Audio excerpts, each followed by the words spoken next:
Quakers in Kirkbymoorside. And I'd like to introduce you to, first of all, Mary Rowlands, who is a lifelong Quaker and can trace Quaker ancestors back to 1660, I believe.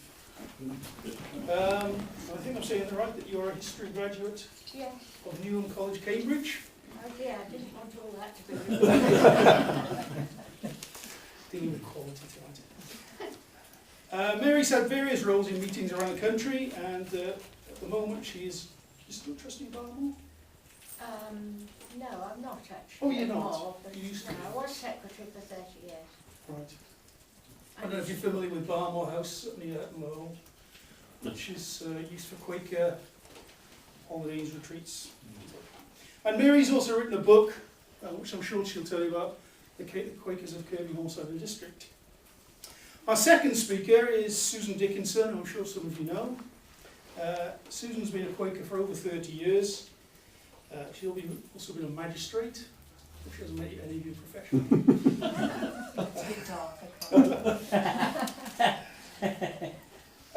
Sue came to Kirkbymoorside in 2004. She's had a number of roles within Quakers. And I don't know if you're a trustee of Barmore. Yes. Yes. Good. Got that right. So, I shall leave you in the capable hands of these two ladies who will doubtless enthrall us tonight. Thank you very much. Thank you, Reece. I'm going to start. I'm a bit trembling. I've never spoken to a male group before who I don't know at all. I think we're going to divide it like this. I shall talk a little about the history of Quakers and particularly about this area. And then Susan will tell you a bit more about Quakers today. And we hope it can be very informal. And if you want to ask questions in the middle, please do. But there will be questions at the end, I think. But if you'd like to just interrupt at any point if it's not clear, I'm very happy about that. I should also apologise because I have no knowledge, but I may well forget a date, a name, or even a word because I'm well over the mid-80s, so I have to use that as an excuse. So Susan is going to back me up. I forget things. I just wonder how many of you have been in the Quaker Meeting House in Kirkby? Would you like to raise your hands? Oh, that's great. Is there anybody here who doesn't know where it is? Oh, that's even better. It is so tucked away that we often think that people walk past it and don't know it's there. It's one of the older buildings of Kirkby because it was there from 1690. And it's one of the few Quaker meeting houses in this area that is we still meet in the same building that we started when it was built in 1690. There were earlier meeting houses, but they have disappeared and new ones have been built, for example, in Pickering and Malton. Quakerism began in the time of the Commonwealth when a young man called George Fox in Leicestershire, who was the son of a weaver, and probably not at the bottom level of society, obviously had a very good education.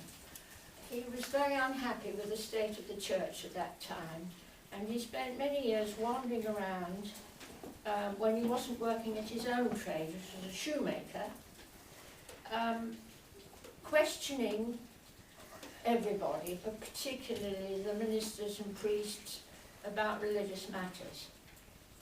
He saw the enormous contrast between what was taught in the New Testament and how clerics and clergy and church people were behaving at that time. And it was a time of great intellectual turmoil. There were many sects, many groups of people trying out new ways of religious observance. It was after the Civil War, time of the Commonwealth. And eventually, after many years of personal searching and worry and thought, he came to what seemed a revelation to him that the truth could be found and your contact with God could be made within yourselves. It did not require a priest to tell you what to do, or set prayers, or set hymns, or set ceremonials. What mattered was how you lived, what you found within your own self in contact with God. And he started wandering through the country and preaching to people in the Midlands particularly, and he worked his way up through Derbyshire and eventually up into Yorkshire. This was 1651. We have his journal, which he dictated much later in his life, but it gives a lot of detail about where he went and the sort of preaching he did and who he spoke to and what happened. So he recounts in his journal how he came up through, up from Derbyshire up through into southern Yorkshire, South Yorkshire, and eventually there's quite a long account of what happened in Pickering and in Malton and in York and in north of us in Eskdale. He went to Minster in York, and at that time it was permissible for people to speak after the main sermon had been given. And he started preaching, stood up on a bench and preached, but people didn't like him. He was thrown down the steps of the Minster, which he describes. And then he went up towards Stokesley and wandered through Eskdale. As he went, he found people very willing to listen to him. A lot of, I suppose, tradesmen and small farmers who were used to independent thinking were not happy with how things were in the church. This was post all the business of the Reformation, the Catholic, the Protestant disputes in the 100 years before. And people gathered to hear him. He would stand in churches or in the graveyards or under a tree or in a field and just speak, and people followed him. Eventually he worked his way around by Staithes and down the coast to Malton, and everywhere he went there were people that followed him and were transformed in their lives by what they heard. The reason the name Quakers attached, these folk were originally knew themselves as either children of the light or friends of truth. We are now known as a religious society of friends, but the word Quaker first of all came as a nickname, but from a judge in Derbyshire, because Fox was quite often had up before courts and was thrown into prison many times. And one of them, well, there's two versions. One version is that when speaking he trembled, but it's now thought it's more likely it refers to the biblical saying, which I've just forgotten, sorry. Quaking before the Lord, yes. So nowadays, because the word friends is sometimes misunderstood, it sounds like a friendly society, we are more often using the name Quaker as our title. So in Pickering he preached. There was a school at the church at that time, and there were people there who were very friendly to him, including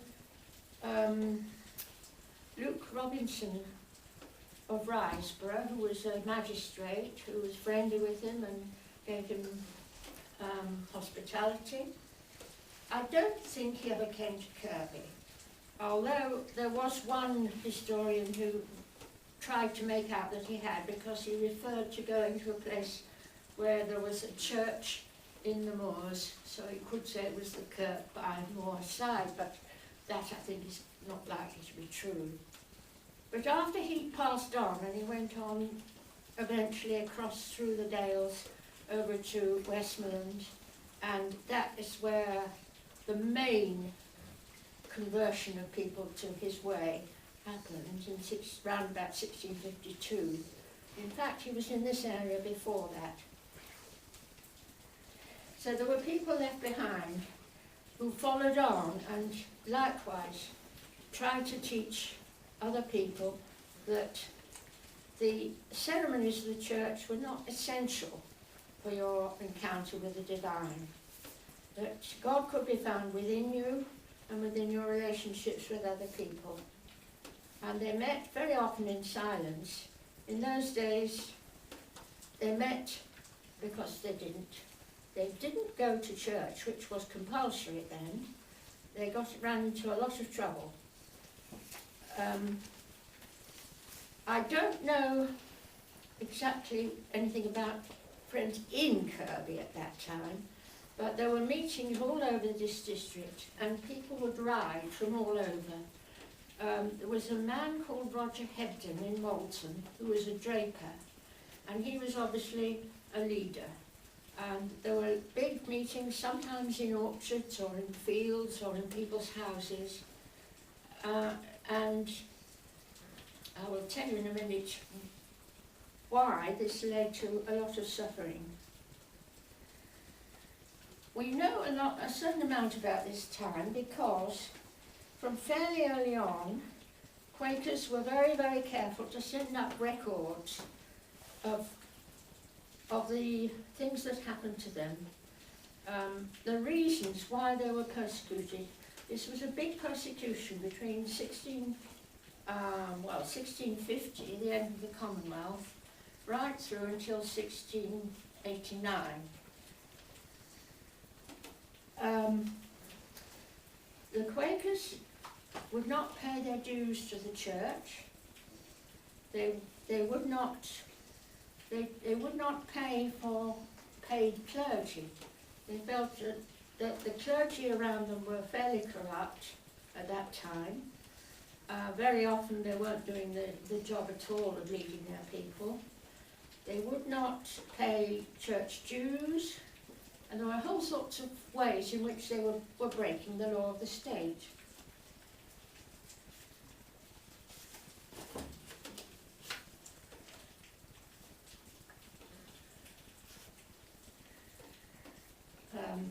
One of the main troubles was that they would not pay tithes, which were compulsory to pay to the church.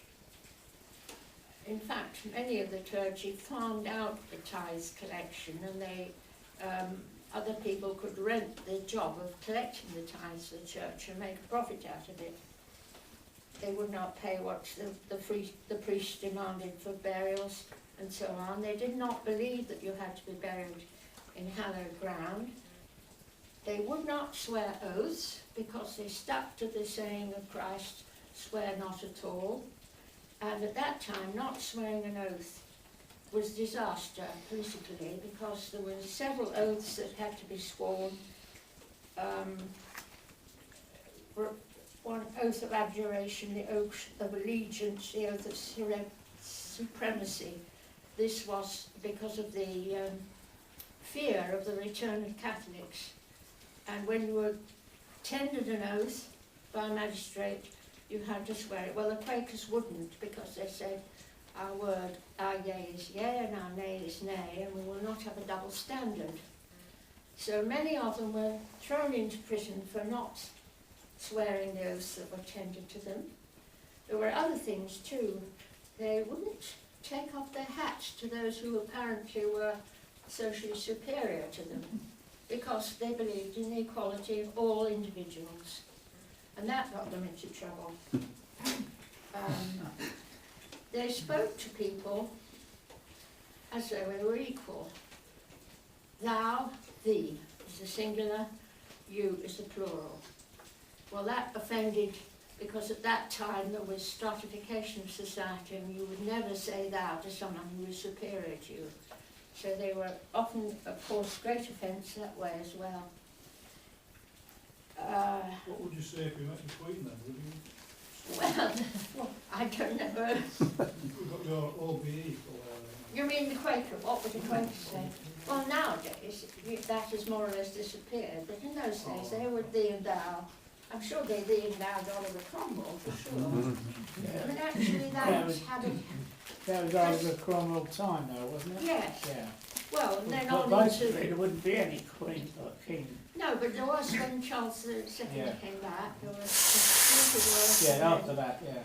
The worst time of persecution was from 1670 on, when Quakers were lumped with Catholics as being in great danger to the state, and both those denominations were persecuted in these sort of ways.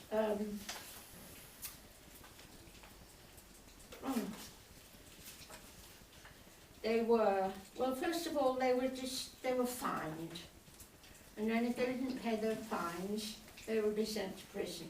Or they had their property distrained. If they broke the laws, things were taken away from them. Then there was prison, eventually there was forfeiture of property, and the final punishment was banishment. And there were Quakers, I don't know the number, but quite a lot were sent to the West, banished to the West Indies. Now, just to give you some examples of that from this area, if I can find it. The first one I found, we're very lucky actually, because Quakers kept very good records. And when all this persecution got more and more, they insisted on records being sent up and collected in London. And fairly recently, the sufferings of Quakers in Yorkshire has been reprinted as a little booklet, so we can find details of actually what happened to individuals. One of the first in this area was a chap, presumably a farmer, in Farndale, two of them, who refused to pay, I think it was to repair the roof of the church in Kirkbymoorside. And the punishment they were given, which astonishes me really, this was the first very simple one. They had their Bibles taken away from them. Well, wasn't the Restoration all about having the Bible for people to read in English? Not all about, partly.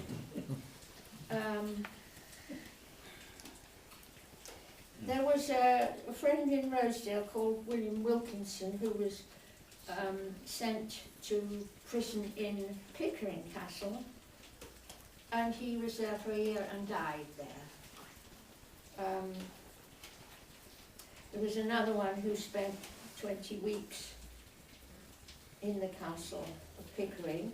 There were very many more who spent a lot of time in York prison, in York Castle.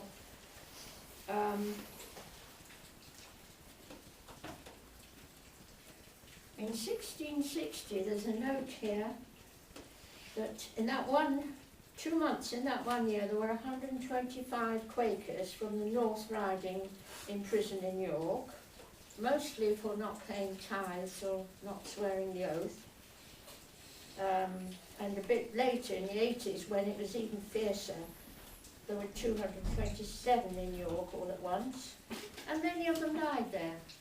There was I think, yes, the one who had his Bible taken away from Farndale was called Brooksbank, and he died, but he had 2 sons, both of whom were in York Castle at prison, and one of them died there. And his widow, a valiant lady, was in York Castle prison for 11 years for not paying tithes, I think it was. And she came out alive, at which point she was 87 years old. So she was a tough one, wasn't she? Because the conditions in the prison were pretty awful, I'm sure. We can imagine. Now, Roger Hebden was a draper in Malton, and there is an account of a kind of a protest meeting, I suppose we'd call it, when he influenced a lot of people there, and they were so, they realised that they'd been frivolous buying ribbons and bright coloured scarves. They had a great big bonfire in Malton Marketplace called the Burning of the Ribbons. And this caused great... There were even, apparently, and I've seen this reference, the government was a bit worried about what was happening in this faraway place in Malton. There's something in state records, I just couldn't find it when I was preparing this, but I have read it, saying there are strange things going on in Malton. What's all this about? You must watch out.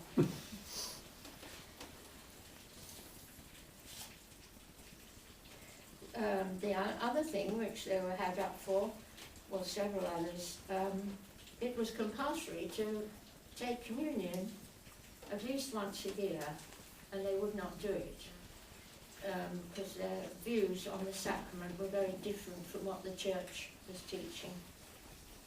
They also, later on in the 1670s and 80s, the laws were strengthened very much, and there was a law, well, there was something called the Quaker Act, and there was a law about conventicles which said you couldn't meet more than 5 people in one place.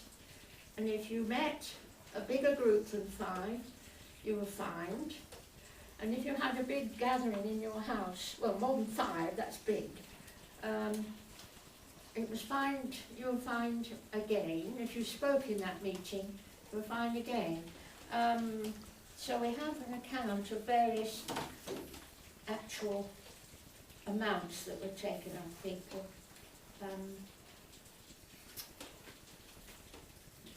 Which of course I can't find when noted. I have a lot of names here of local people, but I'll perhaps read out some of the surnames later, but I know I've lost them now. Well, here's an example.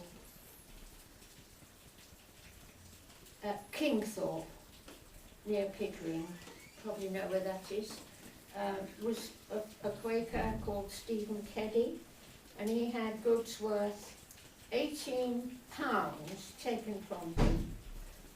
Other people on the same day had other 3 people here, £13 between them.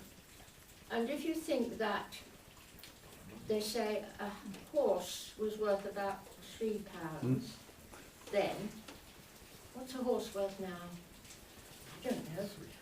No, maybe a horse was 4 and a cow was 3.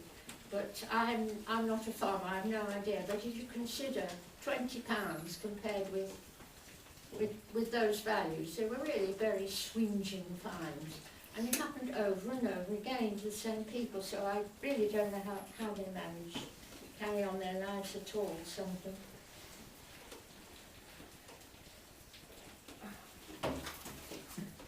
In Kirkbymoorside, we know 2 or 3 names.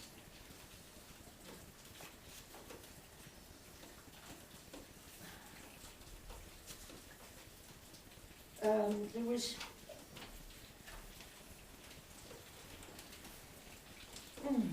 sorry.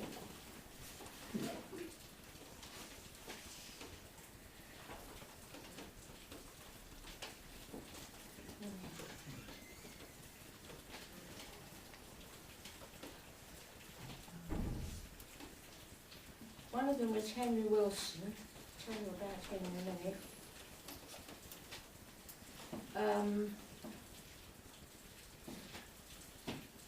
I've lost my note, I'm afraid.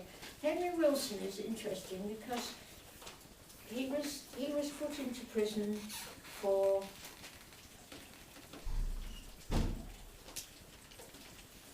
I think it was yes, here we are. He was put into prison at the complaint of the parish priest, Kirby, in the Bishop's Court, for not going to Steeple House, that's what Quakers called church, not going to Steeple House to hear service and receive sacrament, which I said was compulsory. So he was excommunicated and sent to York prison.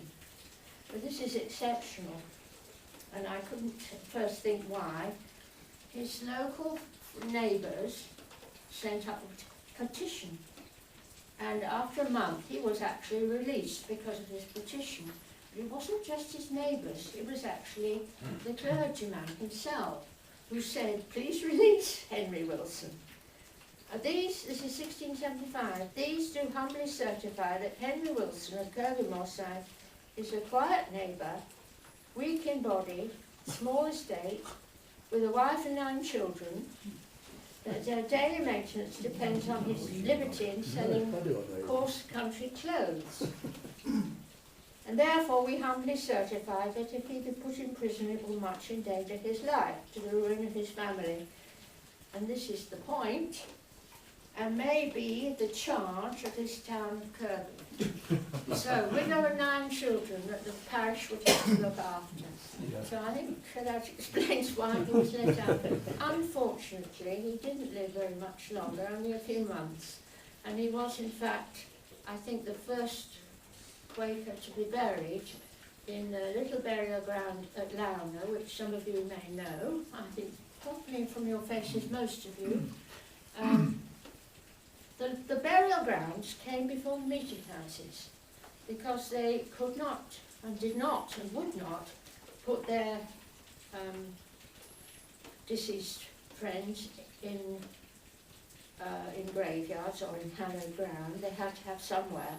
So the first Quaker burial ground in this area was in Rosedale, and it's probably, looking at the shape of it, the front garden of a farm you pass through going from Crompton or Lassingham into Rosedale, a little before you get to Rosedale village on the left. In fact, it's about the last on the left. It's got a little square front garden. I guess that's where it was. There were friends in Rosedale, Quakers in Rosedale, there were Quakers in Farndale, there were Quakers all over the Vale, round Pickering, round Moulton, and a lot in Danbydale and Eskdale. And in fact there are disused burial grounds, several in Eskdale, 5 or so. There's one you can visit, the others have more or less disappeared. And Rosedale was the first one, and then Lowner was opened in 1675, probably given a little piece of ground given by a local farmer, who probably was a Quaker. Don't know exactly. And my guess it was from Lowner Farm.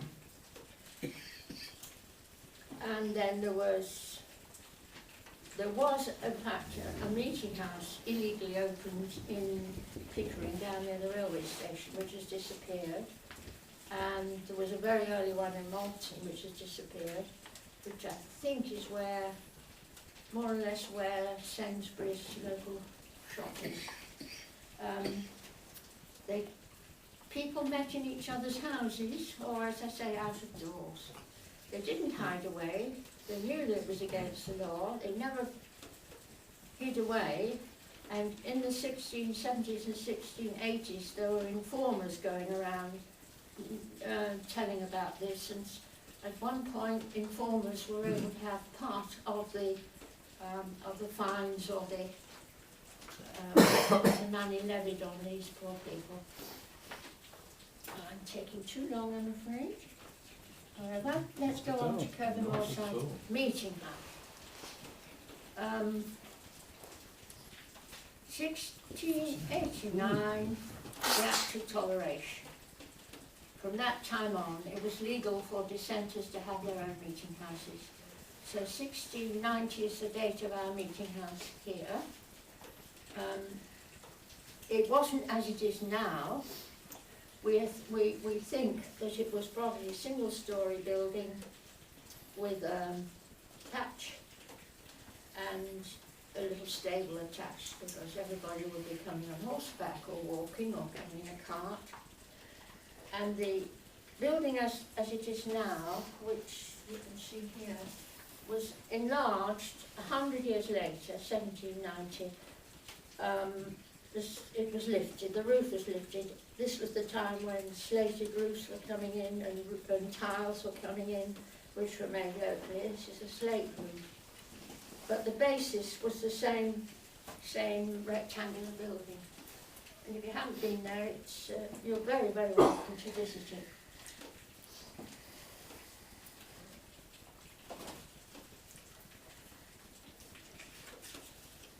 Now, there were other meeting houses in this area. I mentioned Pickering and Moulton.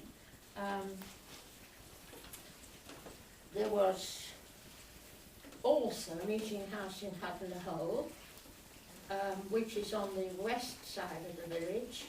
It's now a private house, but that was built in 1698, so not very much after the Kirby one. It shows there must have been quite a good congregation of Quakers to manage both. And that went on till the middle of the 19th century. Eventually it was sold to a pair of Quaker brothers and became a private house. The part of the meeting house and the date stone is still there. And then after that there was one in Ampleforth, which has disappeared, probably in Shallowdale. Helmsley Meeting House, you all know, it is now the Arts Centre. Maybe you didn't know that was originally the Quaker Meeting House. That gave up, well, it was beginning of the 19th century. It was quite a late one, and it didn't last very long. About 1840, there weren't enough Quakers to use it, and it was let to Primitive Methodists, I think, for another 100 years. But when it became the Arts Centre, it had the pews.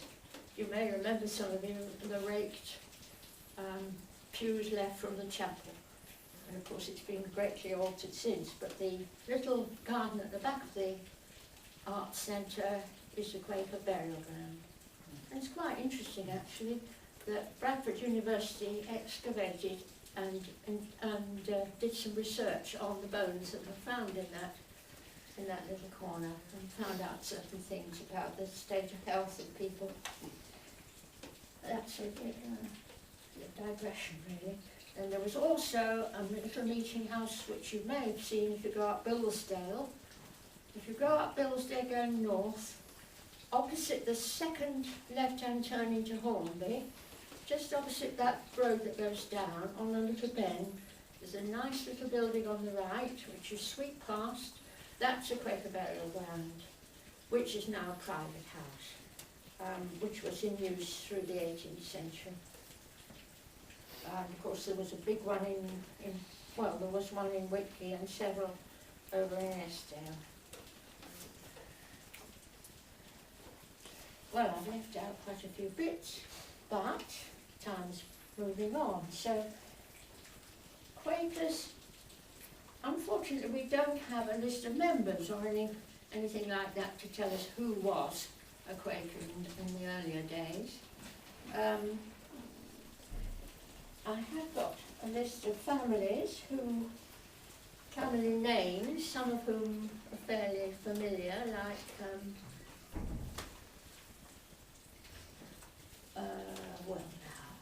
Wilson, of course. Some of them are common names. Rickaby, I think, is a pretty local name. There was a Petch early on, which is a Kirby name.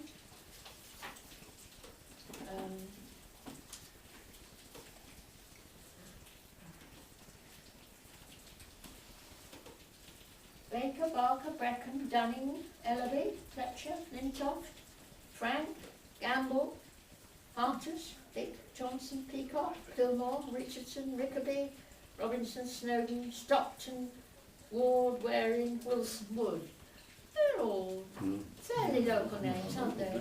So that I think Quakers were spread through different parts of the population. But it was a sort of faith that appealed to people of independent thought. And I think the small farmers and small craftsmen and traders of this area, as in Westmoreland and Cumberland, where Quakerism really took off in a bigger way, it was these sort of people that responded to this type of religious belief. In the 18th century, and I should say that George Fox was never trying to found a sect. He was trying to bring everybody back to what he called primitive Christianity. He wanted people to come back to the original teaching of Jesus, and not the great edifices that had been built on top of it by the Catholic and the Anglican churches.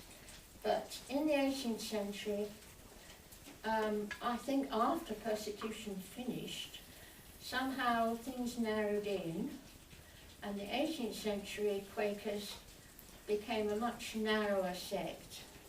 And it's in that period where I think the myth that Quakers were very strict, very puritanical came. They were much more concerned with their conduct. And if you read the minutes, and we have minute books from the 18th century, you find they were very much worried about not drinking, not wearing extravagant dress, and the way you behaved, especially what you might call sexual mores.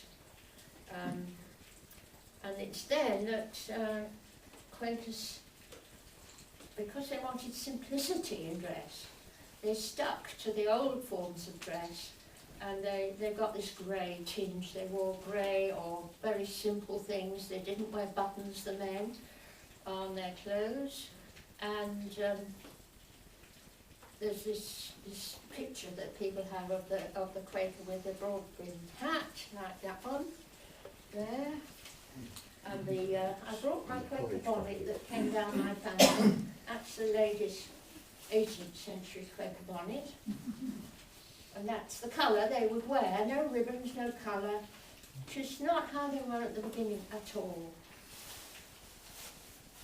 So in our area, as I said, there was a meeting in Kirkby and a meeting in Hutton, a meeting in Castleton.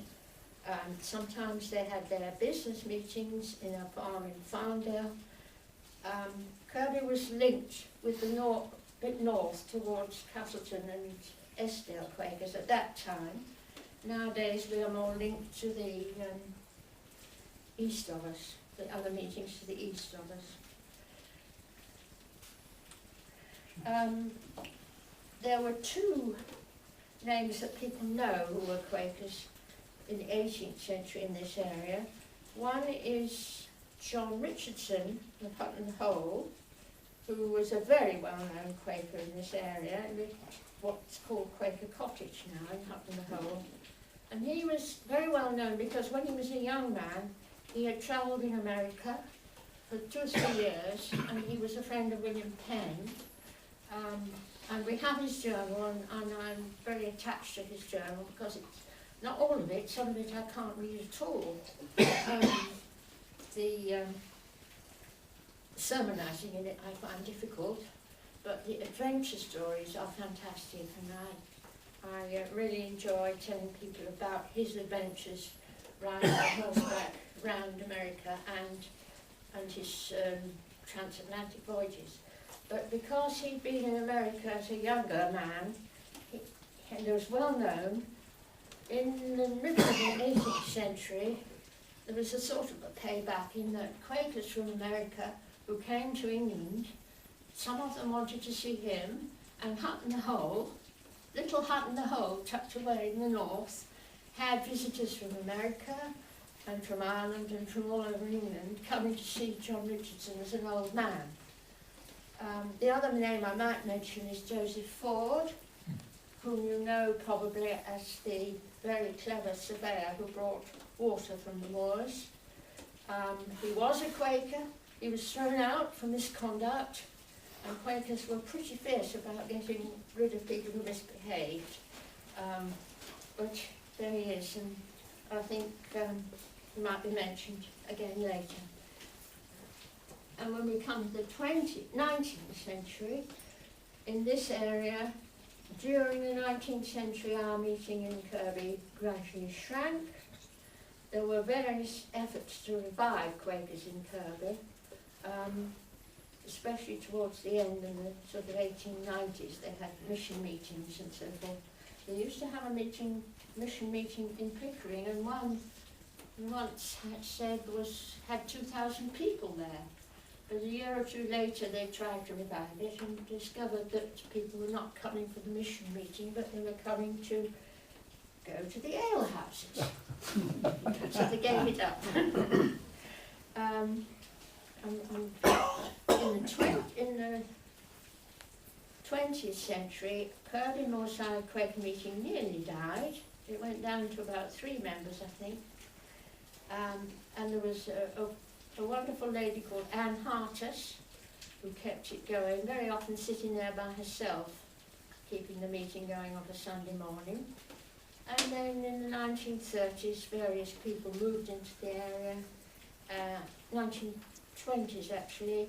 Some of you know the name of Wilfrid Crossman from Hutton, who was a stalwart of the meeting, and from then on it grew. And now we muster 20 to 25 every Sunday for our meetings for worship, and similar sized meetings in Pickering and Malton as well. I think probably I've left out a huge amount, but I'll sit down because you might like to hear from Susan about Quakers today.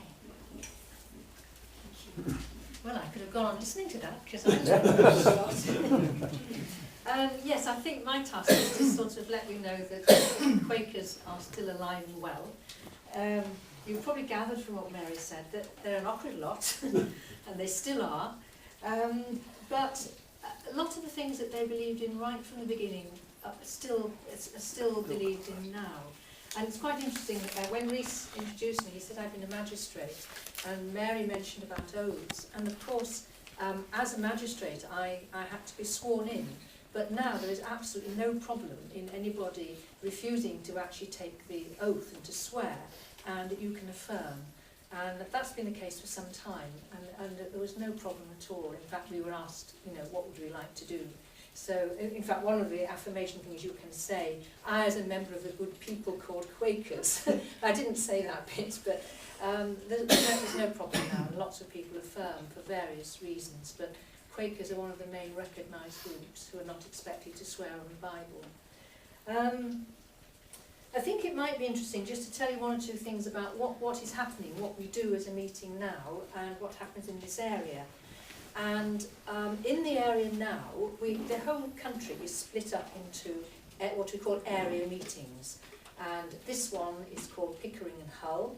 And the meetings, the local meetings in that area are Kirkbymoorside, of course, Pickering, Malton, Hull, Beverley, Whitby and Scarborough. So it's quite a big area. Until quite recently, there was still one in Bridlington.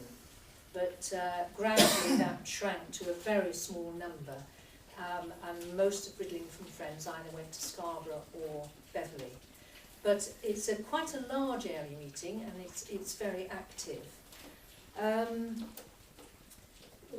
There are various things, I think the beliefs perhaps that you might like to know about, which come from the beginning. We have things that we call testimonies, which are if you like, very often people say Quakers don't believe in anything, which is not true. Quakers don't have a creed. In other words, we don't stand up and say, I believe this, this and this. But that doesn't mean we don't have beliefs. And our testimonies are things that we bear witness to and believe in. Like, for example, probably the most well-known one is the peace testimony. And we believe as friends that we will not fight, we will not take up arms, we will do all we can to work for peace. And that's one of the things today that I think Quakers are best known for. Having said that, it's obviously a matter of conscience. And for example, in the Second World War, you might get some friends who absolutely flatly refuse to do anything at all that might be considered part of the war effort. They might go to prison. You might get some who, in fact, would take on alternative work, which wasn't actually fighting, Friends Ambulance Unit or things like that. And you might get some who, having examined their conscience, might decide that actually, in this case, Hitler was an evil they had to fight, and they would actually go to war. So although we do have that peace testimony, it is obviously up to each one of us to decide how we interpret it, or how far we can carry it. We still have a testimony to simplicity. We don't wear bonnets, we don't wear grey necessarily, we both wear red. Elizabeth Fry was told off for wearing red shoes, actually, but I don't think she would be today. It's a testament to simplicity, truth and integrity, this business of an oath. There is only one truth. There isn't a truth that you say one day and a truth that you say on a Sunday, or a truth that you say because you've got your hand on the Bible. There's only one truth. Integrity, justice, and now increasingly care for the environment. So the testimonies grow out of our experience, and they are, if you like, our beliefs. As you probably all know, our actual meeting for worship, as we call it, our service, is based on silence. And we can sit for the whole hour without saying anything at all. Or if somebody feels so moved, they can stand and they speak. And the idea is that the person who speaks is receiving a message or inspiration, if you like, from God, and they share that with the people there. A lot of the organisation of Friends actually dates back to George Fox. He was a great organiser, and some people say it's the reason that Quakers have actually survived. There were lots and lots of dissenting groups at that time. Some lasted some time, some didn't last very long at all. But Quakers are very, very well organised. The whole country comes under the umbrella of what is known as Britain Yearly Meeting. And then the country is subdivided into these area meetings, and the area meetings are subdivided into local meetings. And then also in some regions you have a larger sort of intermediate meeting. We have a gathering called Quakers in Yorkshire, because Yorkshire is such a big county. And 3 times a year, Quakers in Yorkshire gather in one or other of the meetings in that area. Two of the main... Mary mentioned that the sufferings of early Friends and how these sufferings were actually recorded so that people knew what was happening in other parts of the country. And the meeting in London, where all this information was gathered, was known as Meeting for Sufferings, and it is still called Meeting for Sufferings. So if you meet a friend and they say to you, "Oh, I'm just off to sufferings," it sounds very odd, but they mean they're going to Meeting for Sufferings. And at that time, originally, people were asked, who has died since last we met? Who has been in prison since last we met? And how has the truth prospered amongst you? It was a sort of tally, it was a sort of record keeping. So we still have Meeting for Sufferings, which is a sort of executive trustee body, if you like. We have 2 main bodies, 2 central councils, which are called Quaker Peace and Social Witness, which is concerned with exactly that, fostering peace, social things, work abroad, and Quakers do a lot of social work in all sorts of areas of the world. And Quaker Life, which actually concentrates more on the home meetings and the prospering of those meetings and the teaching and learning of those meetings. It's very interesting why Friends come to meeting. They come for a variety of reasons, and we very often get people who come because they're disenchanted perhaps with their own church, or they haven't ever belonged to a church and they're seeking. Early Friends were always seekers, and people today are still seekers. Sometimes it's because of our environmental testimony, if you like. People like what we say about the environment. Sometimes it's to do with our peace testimony. Sometimes it's to do with our social witness. The other big difference with Friends, as some of you may know about this, is that we don't have priests. I mean, Mary mentioned this, and we still don't. We have no paid clergymen or officers in our meetings. So it's something we have to do ourselves. We have, in London, there's a central office, if you like, a very big office in Euston Road called Friends House, and there are paid staff there. It's a big administrative building, and there are all sorts of meetings go on there, and that's where all the work for these central bodies is actually administered and carried out and everything. But within local meetings, we have no paid officers, so we don't have a priest. We have a clerk, but the clerk is more of a cross between a chairman or a secretary or an administrator, or the person who, if you like, does the paperwork, chairs the business meetings and keeps the meeting going in that sense. We then have what we call elders and overseers.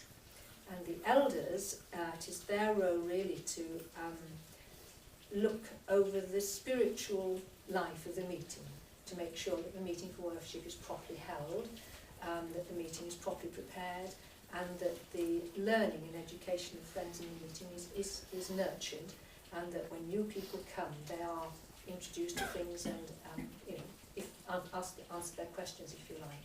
The overseers look after the pastoral side of Friends in the meeting, which is the usual things that you'd have in any church. It's visiting people when they're sick, making sure if somebody hasn't been for some time that they're okay, again, looking after new members, looking after children. And people often say, what on earth do children do in a meeting? My child never sits still for an hour. And basically, it varies a little bit from meeting to meeting, but children usually come in to a meeting for about a quarter of an hour, or perhaps 10 minutes if they're very young, and they sit in the meeting with the adults, and then they go out and have their own Sunday school, which can be a variety of things. It can be Bible-based, it can be stories, it can be drawing, it can be doing some sort of project. I think, as you might in any Sunday school, but learning about early Quakers and that sort of thing. So we do look after children in that way.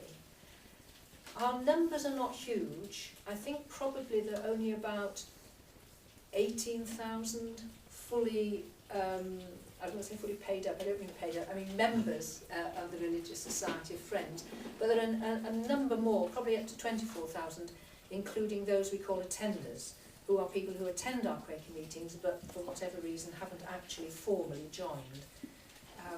Having said that, we sometimes have people who've attended for years and years and years and somehow have never quite decided that they actually want to become a full member.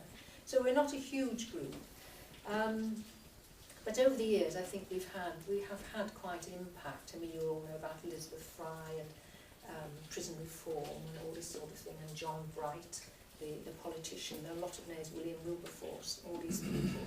And of course, the big Quaker businesses, the Rowntrees, the Cadburys, the Carrs, the Huntley and Palmers, the banks, the Barclays, sorry, And Lloyd's. and Lloyd's, all of these. And And Fry's, question mark, I think so, but not Terry's. And I mean, the reason that people say, why on earth did they go into business? Well, it's quite simple, actually, because at that time, in the 19th century, they couldn't go into the church, obviously. They couldn't go into the armed forces, because they wouldn't take up arms. They weren't allowed into universities at that stage, because the universities were church-based, Anglican. So what did they do? They went into business. Chocolates. The chocolates, yes, a lot of cocoa, yes. And they became known, that their word was their word. This went back a little bit earlier, but the idea was in the old days, of course, you used to haggle over prices. And Quakers, I think, were instrumental in actually giving a price, sticking to a price, and giving a fair price. And a lot of those early Quaker business people became philanthropists. I mean, there are a lot of very well-known Victorian philanthropists. Not all Quakers, quite a lot of them non-conformists. I mean, like the Rowntrees and the Cadburys, they built model villages for their work people. They had education, they had day schools and day release for people. They had baths, wash houses, so that people could get washed properly. And they would build houses for them. So they were a very enlightened lot, not just Friends. I mean, people like Titus Oates from Saltaire. He was not a Quaker, was he an Methodist or I think he was. Titus Salt. Salt, yes. So, well, not Titus Oates, Titus Salt. Yes, I thought it was. He went out and took some time, didn't he? He came back. No, Salt. Yes, at Saltaire. But a lot of them were Quakers, and they put their energies into improving a lot of their workforce, and they were very enlightened, because obviously with a happy, well-housed, well-educated, well-fed workforce, you had a happy, loyal workforce. That's not why they did it, but it was because the working conditions of working people, especially in Victorian times, was so bad. What else about Friends? Let's look at the list and see if I can pick something off. There's a vast area of things that people don't always realise that Friends have been involved in.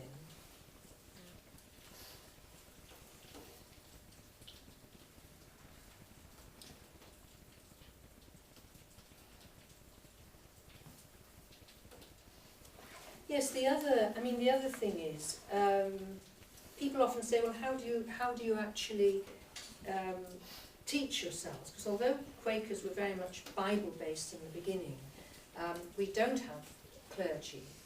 We don't have people particularly set aside to teach us from the Bible and to teach us about things. So we have to do it ourselves, and there's quite a discipline involved in this. And there was a collection of colleges, well there still is, in Birmingham called the Celio Colleges, which were colleges set up by the nonconformist churches. And there's one there now called Woodbrook, which is now called Woodbrook Quaker Study Centre. And this is our college, if you like, where all sorts of courses are run all through the year. Courses for people training to be elders or overseers, training to be clerks, learning about certain aspects of the Bible, learning about work of different kinds, some leisure things, some fun things, some things for families, some things for children. So we were able to do that actually with other people meeting with other churches, obviously, but we do have our college there. Because with these positions that we have, elders and overseers and clerks, we don't hold them forever. The ideal is that you hold, for example, you are a clerk perhaps for 3 years, you can then be clerk for another 3 years, but then you lay it down and you hand it on to somebody else, so that everybody has that chance to have that experience, and everybody is equal in that sense. And hopefully everybody within a meeting will be able to do some sort of job which fits their capabilities and their time. It's more and more difficult now because people are much more involved outside church, if you like. I mean, the old days, whether you belonged to a Quaker meeting or a church or whatever, it was very often the very centre of your life, and everything and your family things and all your gatherings actually took part in the context of your faith. Well, that doesn't happen now. People have other lives, other commitments. Families, for example, obviously have lots of commitments. Children have lots of commitments. So it does become quite difficult to get people to take the jobs that need to be done. I mean, we need a treasurer. We need somebody to look after the meeting house, somebody to look after the children. And these are the things that we try to do in turn and do for ourselves. And then the other thing, because there might be lots of questions actually, of course, that people sometimes like to know about, is things like weddings and funerals and so on. Quite a number of you probably have been to a Quaker funeral, and funnily enough, a lot of funerals, particularly those held at crematoriums, are getting to be very like a Quaker funeral. Ours are held in silence. There's no set form, there are no set prayers. There's usually an introduction just to explain to non-friends what's going to happen. And then when people are ready, they stand and they speak about the person who has died, the person they're remembering, the person whose life they're celebrating. And one by one, people will stand up and talk about this person. And you end up with a wonderful celebration of that person's life, learning all sorts of bits and pieces about them that perhaps you never knew before. So they do work really very well. And with weddings, again, we do them ourselves. From way back, we've had our own registrar. We have been allowed to register our own marriages. Things are beginning to shift and change a bit now. That we have been allowed to hold our own weddings and to register them. And they are taken, again, based on a meeting for worship, based on silence. And then when the couple who will sit together, when they feel ready, they will stand up and they will make their vows in front of everybody present.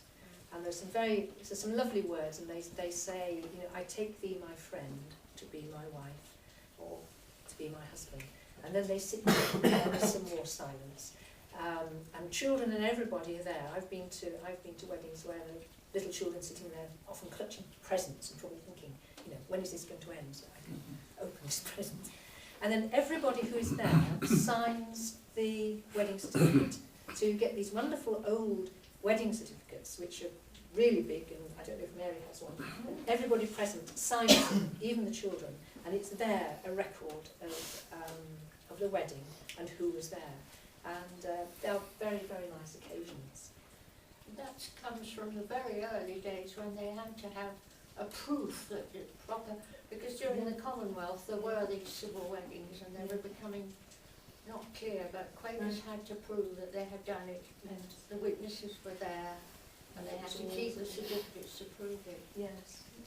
I mean, Would the bride wear a traditional outfit or just a plain? She can. Yeah. I mean, it's quite interesting because I thought that Quakers generally didn't, and that you just went maybe in your best dress, maybe in your jeans, I don't know, but you didn't particularly. Although I had been to weddings where the bride was in white and everybody was dressed up. And it seems that way back, people did wear white dresses, and they were, I think that's right, isn't it, Mary? They actually were dressed, you know, as any bride would be, but it was sort of in the meeting house. But sometimes people elect to wear, you know, the bride might wear a long dress, but it might be a different colour.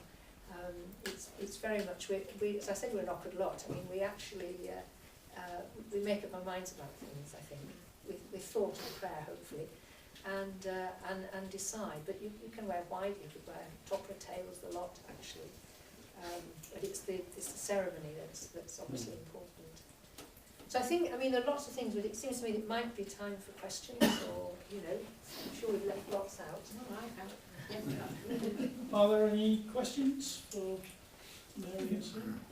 With your aversion to swearing oaths, is there any sort of admission ceremony to the friends, equivalent to baptism or confirmation in other churches? No is a short answer. But what happens if somebody wants to join, if somebody wants to become a member, the first step is to apply. They simply write, or they might talk it through first with, say, the overseer or the elders or somebody in the meeting. It's probably a series of conversations, and then they begin to feel that perhaps they're ready. And then formally they write, and they ask if they can be, they would say they would like to become a member. Now, if somebody's been attending meeting for, say, 6 weeks, you might suggest they thought about it a little bit longer. Just occasionally somebody gets very carried away and thinks, well, I'd love to be a member. And we feel that it's much better if they actually wait a bit longer in the meeting, gets to know them, and they perhaps go to a few different meetings. But generally, they write this letter of application. That goes up to the area meeting, which in our case is Pickering and Hull, which is the big area. And 2 friends are appointed to visit this applicant. Usually somebody from their meeting, somebody they know, and then somebody from another meeting who they may not know.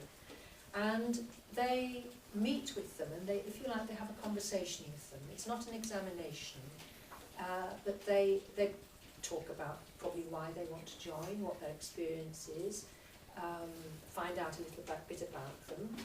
It's a two-way thing. The applicant can then ask as many questions as they like, and this meeting can last as long as you like.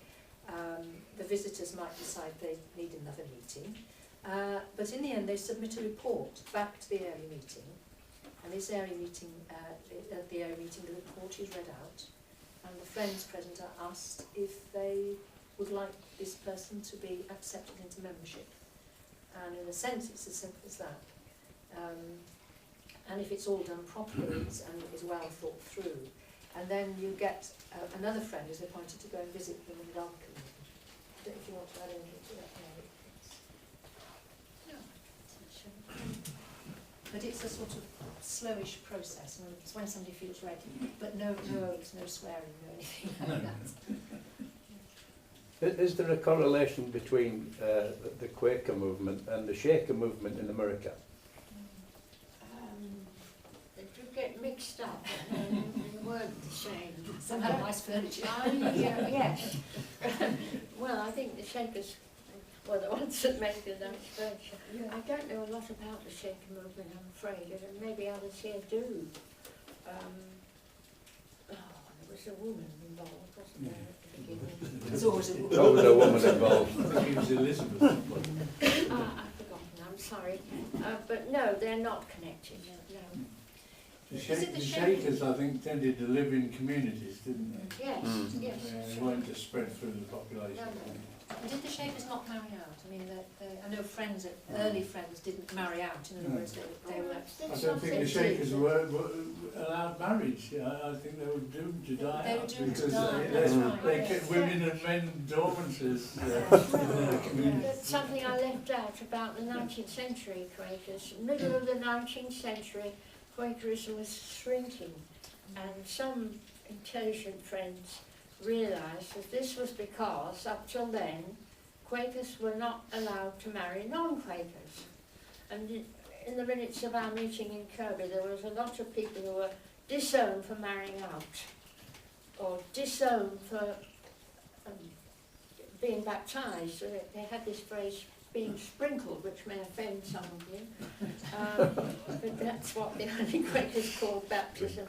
They believed in baptism of the Spirit, not baptism of water. But in the mid-19th century, I have a feeling it was one of the Rowlands wrote an essay which made people see that because of this bar on marrying non-Quakers, they were shrinking and they would disappear. And that was done away with then. It was a fairly logical conclusion to come to, wasn't it? That obviously, if they were disowned every time they married a non-Quaker, they would gradually sort of disappear. We don't disown. Except you were beginning to get a little more like a church, which is against the principles of your founder. That's right, yes. Was Sidney Carter Yes. member of the Quaker? Yes, he was. You know his songs. Because he wrote a song, didn't he, about old leather breeches? That's right. Because George Fox was, his nickname was the man in leather breeches, because he had, in fact, leather breeches. Because he obviously had a pretty hard life, and he often slept under hedges, you know, wandering around the country. It was very practical, I suppose. I don't know if it was comfortable. So Sidney Carter must be unique, almost, having written so many hymns that are used in the Church of England, certainly. And, Yes, some of the ones that Quakers like best. The famous one, which is sometimes called the Quaker hymn, is Dear Lord and Father of Mankind by Whittier. Whittier was a friend, and sometimes people say it's the Quaker, and it's sung all the time. It's a lovely hymn, but it's written by Quaker. Mine I can't hear. That's right. I mean, there are a lot of famous Quakers. I mean, people like Judi Dench and Sheila Hancock, and quite a few in the arts. And people Which like is that. strange because in the 18th century, or up till I don't know when, I should think Victorian times, music was very much frowned upon. There was an early Quaker, and it's so sad, who was a fiddler. And because of his conversion to Quakerism, he burned his violin. It wasn't, music was not, was felt to be sinful. Thank goodness we Moved left on. that. There was a slightly similar situation in the early Presbyterians. Oh, They were great fundamental believers in the Bible, and they wouldn't have hymns which were only very loosely associated, if you like. And that's why they went in for metrical psalms, which was a said and sung part from the Bible, but more like a hymn sort of thing. That's relaxed now, of course, but nevertheless, that was where the Presbyterians were up till relatively recent. If you went to a Presbyterian church service, it would be metrical, so-called metrical hymns, which were psalms, really. there was a feeling, wasn't there, as if you were being very jolly, that you can't possibly have been Serious very about sort it, of, no. serious as well. Yeah. And there was a problem, of course, between Catholics and Anglicans, wasn't there? I mean, there was a great, almost animosity between Catholics, the Catholic Church, and let's say the Anglican Church. And there was a great deal of trouble. I mean, Catholics were persecuted, Oh, yes. and the Catholics persecuted the rest of them as well. So that's mainly gone now. That's good. I mean, people realise human beings are human beings. Toleration is Yeah. quite a Quaker characteristic. Yes, it is. Trying to see the best in, even if you don't agree with what you're saying, David, I try and see the good that you're talking about, and you try and see my point of view. Yeah. And that's why we don't vote. In our business meetings, we don't take votes. We listen to each other. Oh, this is the idea, anyhow.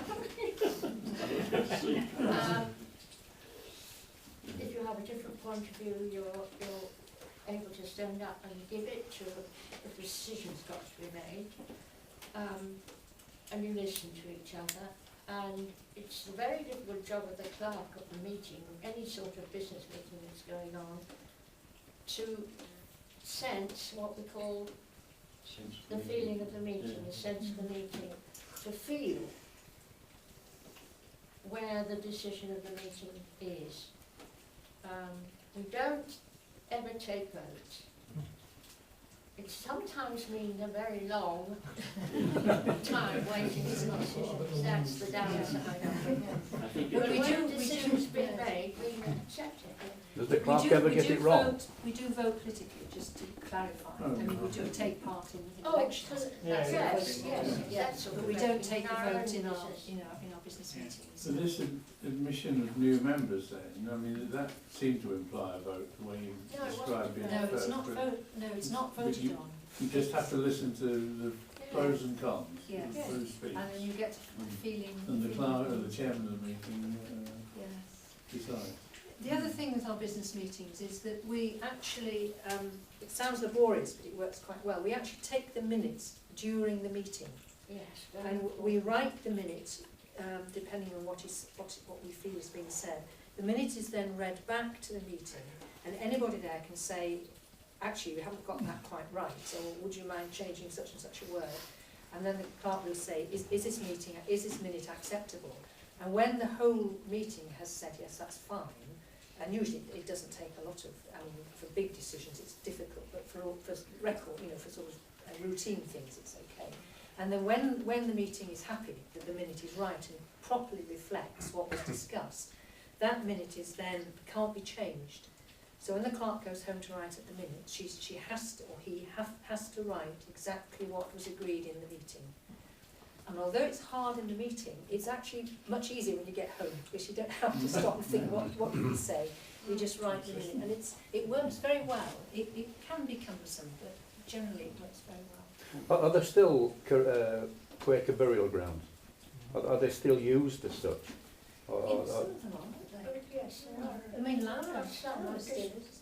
Pardon? Lambert still is it? Or is the ashes scattered there? No, it's not open for interment. No, but ashes are scattered. Ashes, yes. Yes, It yes. has been, cremation has been.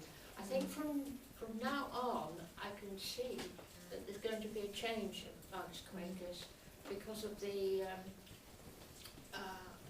ecological effects of cremation, you know what I More mean? green burials. Many more green burials. And then, in fact, there's been letters recently asking for Quaker green burial grounds to be established, but that's very difficult. But we But do what- use the green one over at Chellington. Oh, yes, Several, yes. several interments of Mm. Quakers lately have been there. There are still the occasional scatterings of ashes in Kirkbymoorside. Oh, yes, Mm. yes. Yes. We've got a Scatterings couple, or a couple in, recently. in burial of ash. Yes, you go in the main churchyard here, Yeah. you'll find there's one section where there are lots of Yes. little squares with Yes. names on, and sometimes with an urn as well, and they are the result of cremations, which in a sense is very economic in terms of land use. Yeah. Yes. How many burials are recorded in Well, Kirkby? no, not entirely sure. It's been said 300 in that little thing. I did a bit of research on that, but I never got it finished. But I have got, there are 100 and something, oh yeah, I've forgotten, in Lana, but in Kirkbymoorside more. I've done some of the names. It was rather laborious because the records are kept in the University Library in Leeds. And I did do some work there years ago, but I haven't really finished it off. But we've got a lot of names, and they are recorded with the local Family History Society. Now they've got, if anybody wants to chase ancestors, they've got our names as far as we've got them. The last one at Lowner was in about roughly 1850, the last interment, and there have been burials and scatterings of ashes up there since. Yes. Quite recently, in fact. But no headstones, no, you don't record. No. You don't, There I are- seem to recall a burial ground in the Midlands somewhere, probably in the Ironbridge area, Yes, with the headstones around the Yes. periphery wall. there were Yes. headstones. If you go to Pickering, there was, within my memory anyhow, they moved all there were headstones, and at one stage in the 19th century they were made uniform, round top, Yeah. and a very simple inscription, because they got a bit worried that people getting elaborate. Yeah. Didn't some animals just have initials as well? They Yes. didn't have Yeah. names, they just had If you go initials. to the Lake District, there are various old Quaker burial grounds there. I can think of one where they are around the edge of the There is one in Kirkbymoorside, There isn't is there? one, yes, it's And around. it's quite elaborate and It's a Hartist, but the Hartists were one of the big Quaker families, and we're never quite sure about that one, why it's there and why it's it's a in bit of that an anomaly, form. isn't it? It's not It's- Quaker in no, its shape no. and inscription. I think it's a bit hidden away now, isn't it, Reece? Behind Well, the you can bush? see it. You can see it when. Well, now you can see it, but in the spring Yeah. and summer, of course, it just gets covered Yeah. up. But yeah, it's definitely there, and it's always surprised me. Yes, it would do. Could you possibly tell everybody about the garden is open and Oh, yes. Well, there's Reece. He lives there with Jane, who is our warden. The 79 West End is the warden's cottage. And just past it you go through an archway and a little iron gate. It's open all the time, practically all the time. All the time? All the time now. And a lovely garden at the back, which was the burial ground. And the meeting house itself is very often open. If you want if to it's not, push the door hard and go in and have a look at it. I've got a few things here on the desk, on the table, you might want to look at. There's a picture of our meeting house now. There's the Hut and the Hole house that was a meeting house. There's now the burial ground. There are copies of my booklet, which if you want to buy, you can, at £3, but no pressure at all. Or you can go to Paul at the bookshop and get them there.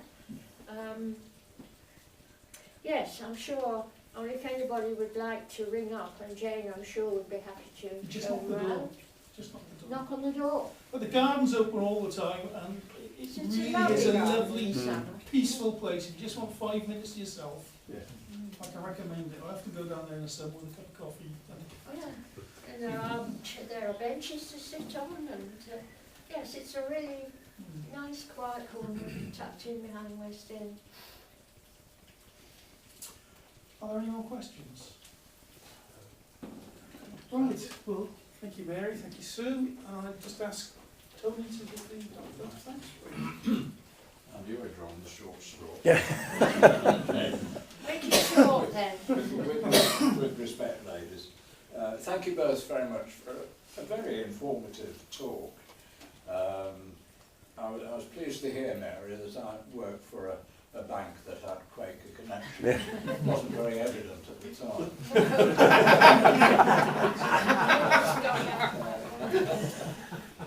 There's obviously a strong Quaker influence in the area and further afield. I come from Darlington, which has a strong Quaker connection, hence the name of their so-called football team. So, there we are. Talking about the garden, my wife and I have often, well, I say often, we have occasionally gone into the garden, particularly when they had the open gardens in Kirkby. It is a very nice place to go. We usually pause if we're out walking at Lowner, and I must say it's a very peaceful place just to stand for 10 minutes and gather your thoughts. There's not much more I can add to what you've very graphically described. So will members please thank you both for coming on such a foul evening.